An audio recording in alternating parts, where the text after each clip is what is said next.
Wonder Woman number 21, Greg Rucka writing, Liam Sharp on art. 4 left, fellas. The countdown is Still on. got the annual.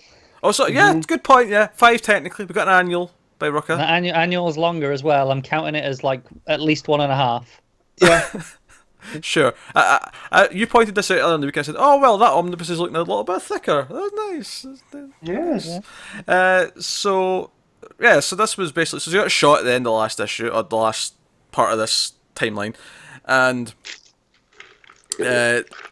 she ends up like it hurts her, but she's not down and out. She's like, "Oh, I'm going to go and punch the sniper in the face," and that's basically what happens.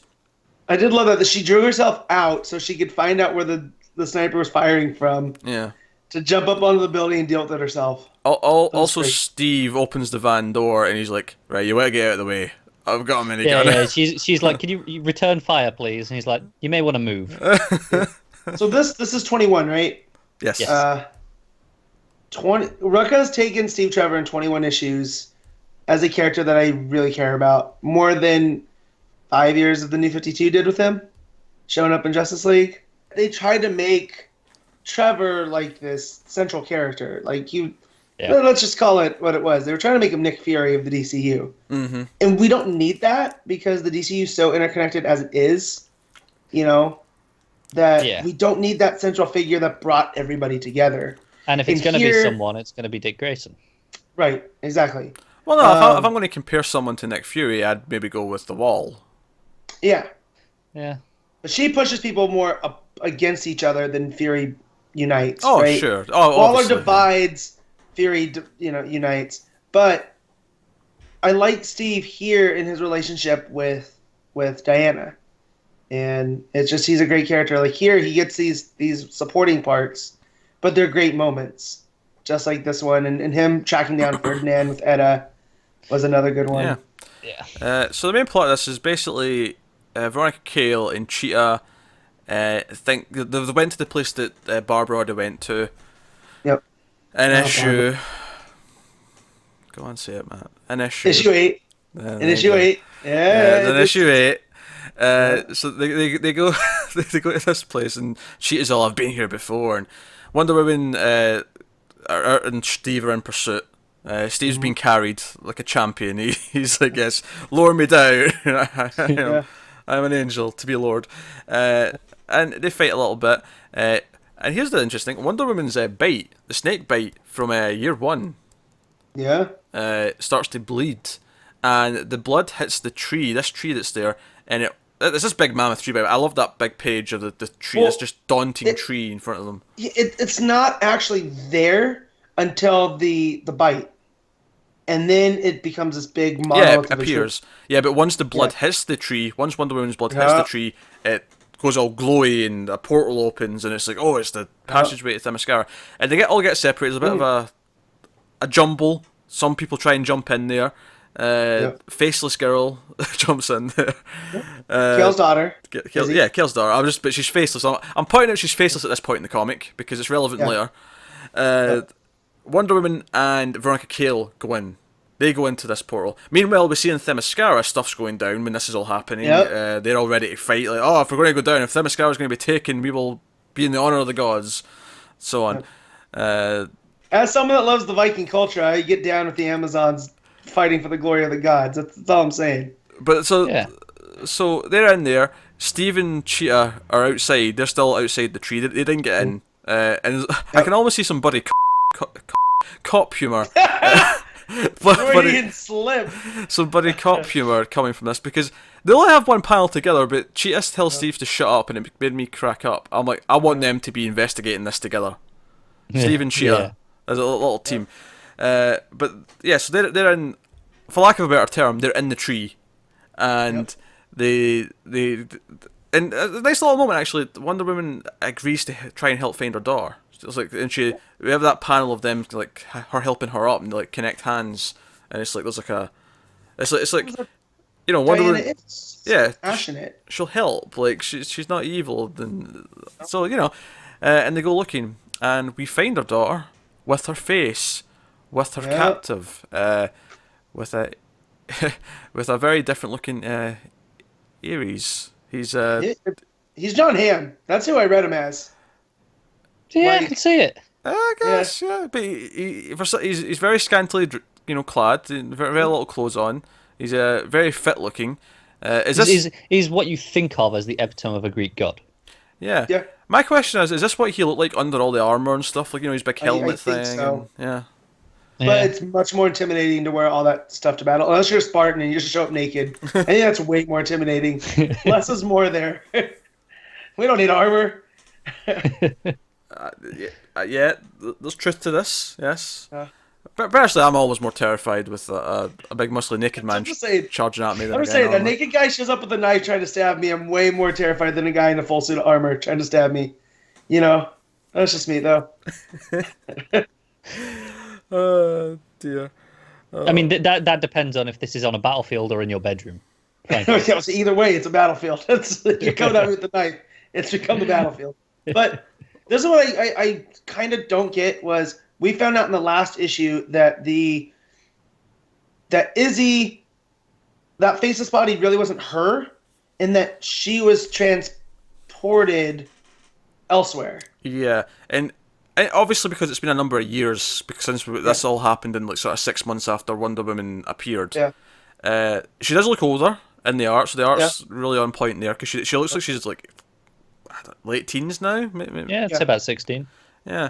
give or take. What's interesting though, Ares is in chains. He's shackled up. Well, yeah, we know he's in prison. Correct if I'm wrong, but was his prison not supposed to be on Themyscira? Yeah.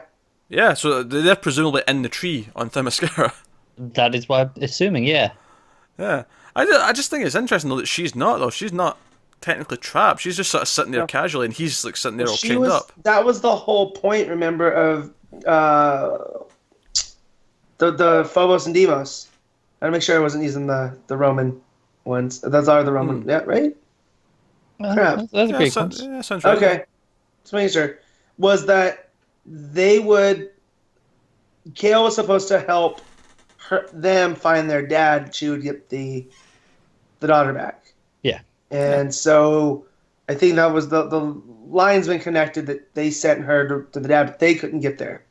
Oh yeah, For whatever reason. I think the point I'm making though is that she doesn't look like she's been in a prison for all these Mistreated. years. Okay. Yeah.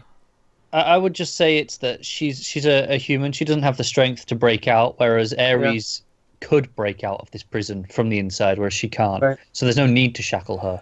Oh yeah, but I get that. What I'm saying though is it's not that she's not in shackles. It's that she doesn't even look that distressed. She looks like like casual. Well, she has a very handsome man there. It's just the point I'm making. Like I'm wondering if No, we're gonna get a Rucka type swerve here that Ares has always been the main opponent of the Amazonians, right? Yes. Mm. And here, what if he's more like the Azarello concept of war, where he's not necessarily evil, it's what the motivations are behind it. Well, think about what these arts are called. It was called The Lies, and this is called The Truth. Yeah. What if we find out the truth, and it's Ares is different. He's not what we thought he was. Right. Yeah. And you gotta remember, Phobos and Deimos, that's fear and panic. So that's their job, is to incite those emotions in people. Yeah, in the same way that Ares is supposed to incite war. Right. So again, lies and the truth and all of this.